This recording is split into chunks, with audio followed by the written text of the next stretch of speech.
আমরা মুখে দেখতে পাই সে ভিতরে বিভিন্নভাবে পরিকল্পনা করছিল যে কিভাবে চেনকে মারা যায়। তো যাই হোক, এর পরের দৃশ্যে দেখতে পাই যে গাও চিউমিং মিরাজ প্রাসাদের মাস্টারের সাথে কথা বলছিল। আর শাংচি যে প্রেমিক অর্থাৎ নিংশি, সেই মিরাজ প্রাসাদের মাস্টারের বোন ছিল। এরপরে গাও চিউমিং লুকিয়ে লুকিয়ে তার মাস্টারের কথা শুনতে থাকে। তার মাস্টারের কাছ থেকে সে জানতে পারে যে তার মা অর্থাৎ তার মাস্টারের বোন শাংচির প্রেমে পড়েছিল, আর যার কারণেই তারা শাংচিকে এইভাবে আঘাত করেছে, আর তারাই নকল কেওস পাল্টি এনেছিল। তো এই বিষয়ে কিন্তু গাও চিউমিং অনেক মন খারাপ করেছিল। তো এরপরে আমরা জানতে পারি যে যদি কোনোদিন মো চেনকে নিয়ে কোনো আবেগ মনে করার চেষ্টা করে বা তার কোনো স্মৃতি মনে পড়ে, তাহলে সেই মোহহীন পানির কারণে সে তার হৃদয়ে আঘাত পাবে। অর্থাৎ সে কিছু মনে করতে চাইলেও আর মনে করতে পারবে না। সেই ঔষধের কারণে সে সেটা আবারও ভুলে যাবে।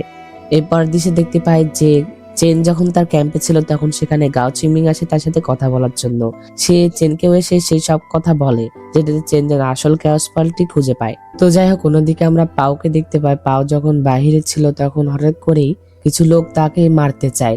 তো একটি লোক যখন পাওকে মারতেই যাবে তখন সেখানে তার বাবা এসে তাকে রক্ষা করে, কিন্তু তার বাবা পাওয়ের সামনে আসে না। আর আমরা দেখতে পাই এটার কেউ নয় বরং জিয়াং ছিল। তো এই অসম্ভব সুন্দর ড্রামাটি দেখতে হলে সিয়ার সাগর মুভি এক্সপ্লেন চ্যানেলটি সাবস্ক্রাইব করে পাশে থাকা বেল বাটনটি অল ক্লিক করে দাও। তো দেখা হচ্ছে এক্সপ্লেনে। আল্লাহ হাফেজ।